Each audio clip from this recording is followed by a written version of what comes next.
జై సద్గురు శ్రీ శివరామ దీక్షిత చూర్ణిక షష్టమ చూర్ణిక యందు ఈరోజు మనం మూడవ రోజు హిరణ్య గర్భుని యొక్క విధానం ఎలాంటిదో తెలుసుకుంటూ ఉన్నాం. హిరణ్య గర్భుని శరీర ఆరంభము కొరకే సూక్ష్మభూతముల ఉత్పత్తి జరుగుతూ ఉన్నది. పూర్వ వాసన చేత జన్యమైన సూక్ష్మ శరీరమునకు నానా రూపములు అగుచూ ఉన్నాయి. ఎట్లంటే రజోగుణయుక్తుడై స్త్రీ ఆది పదార్థములను ఎప్పుడు చూస్తుందో అప్పుడు పురుషుడు హరిద్ర వస్త్రము వలె పీతవర్ణుడవుతున్నాడు. సత్వగుణ ప్రభావంచే శ్రద్ధాది గుణసహితుడు ఎప్పుడవుతున్నాడో అప్పుడు కొంచెం శ్వేతవర్ణుడవుతూ ఉన్నాడు. ఏకాంత దేశమందు స్థితమైనను రజోగుణ ప్రభావముచే ఎప్పుడు విషయ చింతనము చేస్తూ ఉన్నాడో అప్పుడు రక్తవర్ణుడు అవుతూ ఉన్నాడు. మరియు ఎప్పుడు పురుషుడు శుద్ధ సత్వగుణ యుక్తుడు అవుతూ ఉన్నాడో అప్పుడు హిరణ్య గర్భుని వలె విద్యుత్ సమాన ప్రకాశము కలవాడవుతున్నాడు. అంటే హిరణ్య గర్భుని వలె సర్వ పదార్థ విషయక జ్ఞానము కలవాడు అవుతూ ఉన్నాడు. హిరణ్య గర్భదేవుడు సర్వ జగత్తు కన్నా మొదటనే ప్రకటమై సర్వ జగత్తునకు మహేశ్వరుడాయనో మరియు గృహమునకు స్తంభము వలె త్రిలోకి రూపగృహమును ధారణ చేయుచున్నాడో అటువంటి హిరణ్య గర్భదేవుని ప్రసన్నత కొరకు అధికారి జనులు అర్చనము చేయుచున్నారు. సకల చేతన ప్రాణులకు హిరణ్య గర్భుడు అధిపతి అయి ఉన్నాడు. ఈ కారణము వలన ఆ హిరణ్య గర్భదేవుడు 2 పాదములు గల మనుషుల యొక్కయు 4 పాదములు గల అశ్వాదుల యొక్కయు నియంతయగు ఈశ్వరుడుగా ఉన్నాడు. ఇటువంటి హిరణ్య గర్భదేవుని అధికారి జనులమగు మేము శరణాగతులమగుచున్నాము. ఏ హిరణ్య గర్భదేవుడు ఆత్మ సాక్షాత్కారముందిన అధికారి జనులకు తన స్వరూప ప్రాప్తి చేయుచున్నాడో మరియు బల ప్రాప్తి చేయుచున్నాడో ఆ హిరణ్య గర్భదేవుని సర్వదేవతలు శిష్యరూపులుగా ఉన్నారో, ఏ హిరణ్య గర్భదేవుని వలన సర్వదేవతలు ఆశీర్వాదములు పొందుతున్నారో, మోక్ష మృత్యువులు ఎవనికి అధీనములుగా ఉన్నాయో అటువంటి హిరణ్య గర్భదేవుని అధికారి జనులమగు మేము శరణాగతి నొందుచున్నాము. హిమాచలాది సమస్త పర్వతములు ఏ హిరణ్య గర్భుని విభూతి రూప మహిమ గలవో, ఎట్లు సరోవరాదులు బాలకులకు క్రీడాస్థలములై ఉన్నవో అట్లు హిమాచలాది తలములు గల సప్త సముద్రములు పాతాళము ఏ హిరణ్య గర్భునకు క్రీడాస్థానములై ఉన్నవో, పూర్వ పశ్చిమాది సకల దిశలు ఏ హిరణ్య గర్భునకు భుజములై ఉన్నవో అటువంటి హిరణ్య గర్భదేవుని చరణములకు అధికారి జనులు శరణాగతులగుతున్నారు. చక్రవర్తి నుండి హిరణ్య గర్భుని వరకు ఏకాదశ పురుషులకు పూర్వము కన్నా ఉత్తరోత్తరము శతగుణాధికముగు ఆనందము చెప్పబడియే ఆ సకలానందములు ప్రాప్తమగుచూ ఉన్నాయి. ఆ సంపూర్ణ ఆనందము బ్రహ్మానంద రూప సముద్రమునందొక బిందు మాత్రమే అయ్యున్నది. ఇట్టి బ్రహ్మానందమును ఒక్క మనుష్య శరీరమే సాక్షాత్కరించగలదు. హిరణ్య గర్భదేవుని వాసస్థానం ఒకట వలన ఆ స్థానమును బ్రహ్మలోకమునియు అనుచున్నారు. ఆ బ్రహ్మలోకము సూర్యమండలమునకు ఆవల కలదు. ప్రణవమంత్ర సహితముగా ప్రాణాయామము చేసినప్పుడు ఆకారాది 4 మాత్రలను వైశ్వానర హిరణ్య గర్భ ఈశ్వర తురీయమును అర్థమును చింతన చేయాలి. ప్రణవరూప రథముచే సకామ పురుషునకు హిరణ్య గర్భరూపముకు సగుణ బ్రహ్మ ప్రాప్తి అగుచు ఉన్నది. నిష్కామ పురుషునకు నిర్గుణ బ్రహ్మ ప్రాప్తి అగుచున్నది. కనుక హిరణ్య గర్భుని శుద్ధ బ్రహ్మమును అధికారులు తమ కంతవ్య స్థాన రూపముగా ధ్యానము చేయవలెను. మనుష్య గంధర్వ దేవ గంధర్వ పితర కర్మదేవ అజానుదేవ ముఖ్యదేవ ఇంద్ర బృహస్పతి ప్రజాపతి హిరణ్య గర్భులకు క్రమముగా ఒకనికన్నా ఒకనికి శత సకాధిక్యత ఉన్నది. వీరందరి యందు హిరణ్య గర్భుని సుఖము ఉత్కృష్టముగా ఉన్నది. ఆ హిరణ్య గర్భుని అంత ఉత్కృష్టమైన సుఖము ఆత్మరూపానంద సముద్రమున ఒక రజకణ మగునో లేదు. సంశయము ఎప్పుడూ కూడా హిరణ్య గర్భుని అంత ఉత్కృష్ట సుఖమును ఆత్మసుఖమున అత్యల్పము. అప్పుడు మనుష్యాదుల ఆనందమును గూర్చి చెప్పశక్యము కాదు. శబ్దాది విషయములు జనులచే సుఖ కారణములని అంగీకరింపబడి ఉన్నవి. ఆ శబ్దాది విషయములను ఆత్మ అయిన నాకే సుఖ ప్రాప్తి చేస్తూ ఉన్నాయి. విషయముచే ప్రాప్తమైన సుఖమును కూడా ఆత్మస్వరూపమే.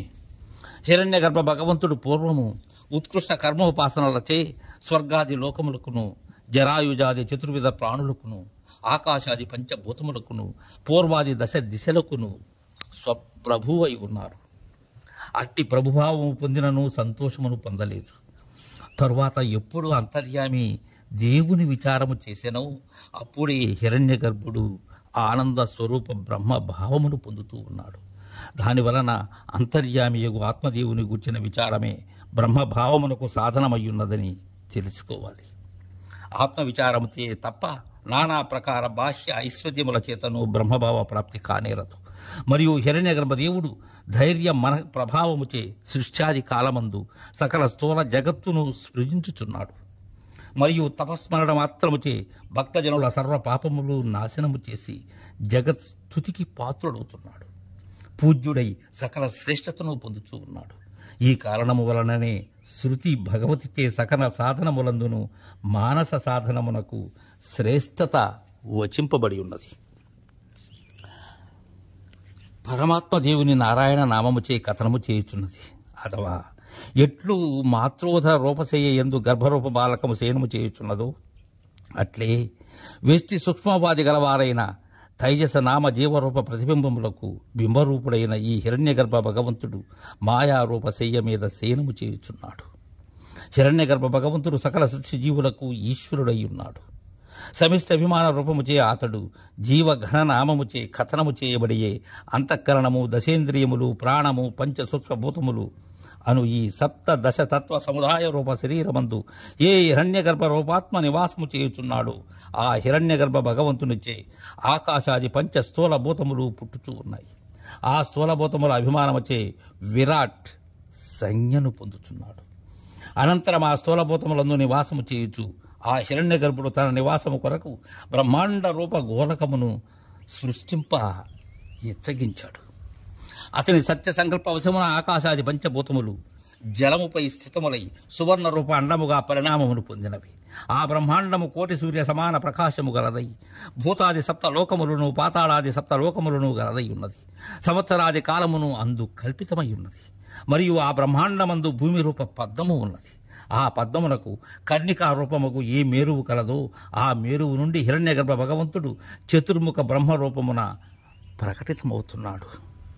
ఇంద్రాది సకల దేవతల కన్నా ప్రథమమున జనించిన వాడై ఆ ఇంద్రాది సకల దేవతలచే పూజ్యుడుగా ఉన్నాడు. మరియు సంపూర్ణ జగత్తుకు కర్తగాను పాలనము చేయువాడుగాను సంహారము చేయువాడుగాను ఉన్నాడు. ఇక హిరణ్యగర్భాదుల ఐశ్వర్యమే కర్మమునకు ఫలము. వేద భగవంతునిచే విధానము చేయబడిన ధర్మ పౌర్ణమాస్యాది ఏ అగ్నిహోత్రాది కర్మలు గలవో అవి దధి, ఘృత, యజమాన, మంత్ర, దేశ, కాలాది పదార్థ భేదముచే నానా ప్రకారములయ్యున్నవి. ఇటువంటి అగ్నిహోత్రాది కర్మములచే ఆయా అధికారి పురుషులకు ఆయా ఐశ్వర్య రూప బలము ప్రాప్తియగుచూ ఉన్నది. హిరణ్య గర్భునకు క్షణమాత్ర వేదాంత విచారణ చేతనే ఆత్మజ్ఞానము ప్రాప్తించుచున్నది. హిరణ్య గర్భోపాసనచే హిరణ్య గర్భ రూపమును పొందినట్టి పురుషుని యొక్క ఆధ్యాత్మ రూపమైన చక్షురాది ఇంద్రియములు ఆదిదైవ సూర్యాది రూపముచే పరిణామము పొందుతూ ఉన్నాయి. అందువలన చక్షురాది ఇంద్రియములు సూర్యాది దేవతలకు కారణము అయి ఉన్నాయి. సమిష్టి సూక్ష్మ పదార్థములకు అభిమాని అయిన హిరణ్య గర్భుని శాస్త్రవేత్తలు ఆదిదైవము అనుచున్నారు. మరియు మనస్సు ప్రధానము గల వ్యష్టి సమిష్టి సూక్ష్మాభిమాని అయిన తైజస్సుని ఆధ్యాత్మము అనుచున్నారు. ఇక హిరణ్య గర్భుని జగతుత్పత్త్యాది వ్యాపారమును జనులకు సుఖ సాధనము కాదు. ఎప్పుడు రాత్రి యందు హిరణ్య గర్భుడు నిద్రించుచున్నాడో అప్పుడు స్వర్గాది లోకత్రయమునకు ప్రళయముకుచున్నది. కాన హిరణ్య గర్భుని ఆ నిద్రారూప వ్యాపారము కర్మకి సుఖ సాధనము కాదు, పైగా భయహేతువే అయి ఉన్నది. ఇక రెండవది ఎలా అంటే ఉపాసకునకు ఉపాసన ప్రభావముచే హిరణ్య గర్భ లోకమునకు పోవచ్చున్నాడు. వానికి అచ్చట హిరణ్య గర్భునితో సమానము ఐశ్వర్యము దొరకదు. హిరణ్య గర్భుని ఐశ్వర్యము చూచి అతడు అసూయచే పరమ దుఃఖమును పొందుచున్నాడు. ఇక ముముక్షువునకు సుఖ సాధనమైన ఎంతవరకు మనుజునకు బ్రహ్మలోకేచ్ఛయుగును అంతవరకు ఆత్మసాక్షాత్కారము కానేరదు. కనుక ఇచ్చ ద్వారా హిరణ్య గర్భుని ఐశ్వర్యము ముముక్షువునకు భయకారణమై ఉన్నది. జ్ఞాన కర్మేంద్రియములు అంతఃకరణములు చేరి ఈ 14 కూడా హిరణ్య గర్భ శరీరము అంటారు. దీనికి శృతి ఏంటంటే అపంచీకృత పంచమహాభూతాని పంచధర్మాత్రాని తత్కార్యంచ పంచ ప్రాణాదశేంద్రియాణి మనోబుద్ధి చేతి లింగం భౌతికం హిరణ్యగర్భ ఇత్యచ్యుతే. అంటే పంచ ప్రాణములు దశేంద్రియములు మనోబుద్ధి అను 17 తత్వములే లింగమును భౌతికము చేరి హిరణ్య గర్భము అని చెప్పబడుతుంది. అట్టి ఇతనికి సర్వమునకు కర్త కర్తృత్వం ఇచ్ఛాశక్తి సర్వపాలితం భోగం ఉకార మాతృక సాత్విక అహంకార గుణం విష్ణువు అభిమాని సూత్రాత్మయే ఆత్మ స్థానం చంద్రుని స్థానం శ్వేతవర్ణము గతకర్భుర వర్ణం నీలమేఘమందుండే మెరుపు వన్య ఇవి హిరణ్య గర్భిణి యొక్క లక్షణాలు. ఇక తరువాత అవ్యాకృత వివరాన్ని గురించి తెలుసుకుందాం. ఈ అవ్యాకృత వివరాన్ని గురించి అధర్వణ వేదంలోని వివరం ఏం చెప్తుందంటే, వక్ష్యమాణేన బ్రహ్మదా ఉపచీయతే భోగ్యవర్గాం కురాఖ్యం యదన్నం తజ్ఞాయతే తతః అవ్యాకృతం వ్యాచికీర్షావస్థమన్న మిహోచ్యతే అంటుంది. అంటే అవ్యాకృతము అంటే ఏంది? నామరూపము లేనిది. వ్యాకృతము అంటే నామరూపములు కలది అని. ఈ సంపూర్ణ కార్యరూప జగత్తు తనయ ఉత్పత్తికి పూర్వము తమో రూపముగా ఉన్నది. ఈ తమము జగతుత్పత్తికి పూర్వము ప్రత్యక్ష ప్రమాణమునకు అవిషయమై అనుమాన ప్రమాణమునకును అయోగ్యమై కుతర్కములకు అయోగ్యమై శబ్దముచే కథనము చేయుటకును అయోగ్యమై సుప్త పురుషుని వలనే ఏ కార్యము చేయుటకు కూడా అసమర్థమై ఉన్నది. ఇట తమముతోటి సమానముగా ఆవరణము చేయునవి ఏవైతే ఆవరణము చేసేటివి ఉన్నాయో ఆ అవ్యాకృత మాయ అవిద్య ఇత్యాది శబ్దముల వాచ్యార్థ రూప జ్ఞానము ఏదైతే ఉన్నదో ఆ అజ్ఞానోపహిత సత్య వస్తువునకు నామము తమము. నా సదాసీన్నో సదాసీత్తదానీం కింత్వ భూత్తమః. లోకమందు సుశబ్దముచే కథనము చేయుటకు యోగ్యమైన ఏ భావ పదార్థము కలదో ఆ భావ పదార్థమును జగతుత్పత్తికి పూర్వము లేదు.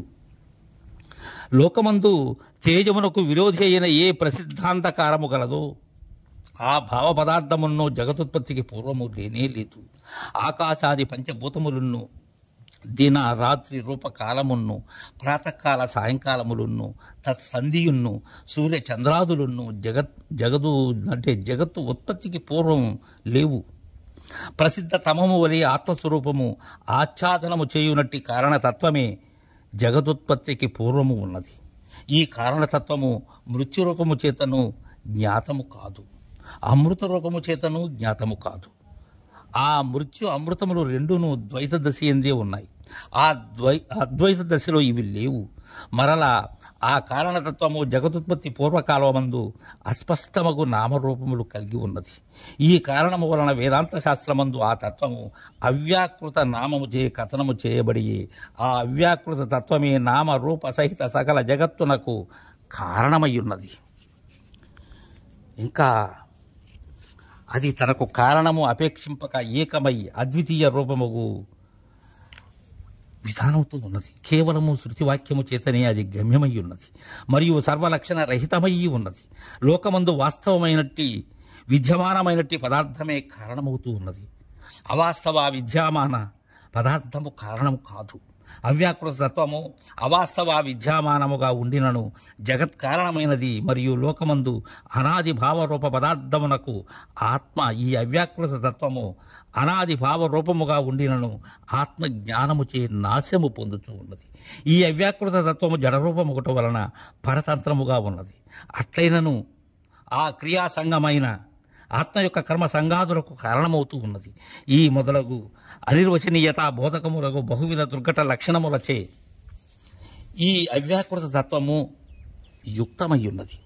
శుద్ధ బ్రహ్మము యొక్క ప్రతిబింబ సహితముగా అంటే శుద్ధ బ్రహ్మము యొక్క ప్రతిబింబ సహితముగా అవ్యాకృత కారణము నుండి హిరణ్య గర్భ భగవంతుడు జనిస్తున్నాడు. లోకమందు కార్యపదార్థములు ఏవేవి కలవో అవి పటతంతువుల వలె స్వకారణమందు స్థితములయ్యే ఉన్నవి. అచట కారణము కార్యమునకు అంతర్బాహ్య వ్యాపకముగుతూ ఉన్నది. ఈ రీతిగా సమస్త పార్థివ పదార్థముల పృథ్వీ యొక్క కారణమైన జలమందు స్థితములై జలముచే వ్యాప్తములై ఉన్నాయి. అట్లు జలమును స్వకారణమందు ఓతప్రోతమై ఉండవలసినది. ఆ జలము వాయురూప కారణమందు ఓతప్రోతమైనది. ఆ వాయువు అంతరిక్ష లోకమునందు ఓతప్రోతమై ఉన్నది. అంతరిక్షము గంధర్వలోకమందు ఓతప్రోతమై ఉన్నది. తరువాత ఈ ఓతప్రోతములు ఇంకా వేరే లోకాల్లో ఎలా ఉన్నవి అనే విషయాన్ని రేపు ముచ్చరించుకుందాం. జై గురుదేవా.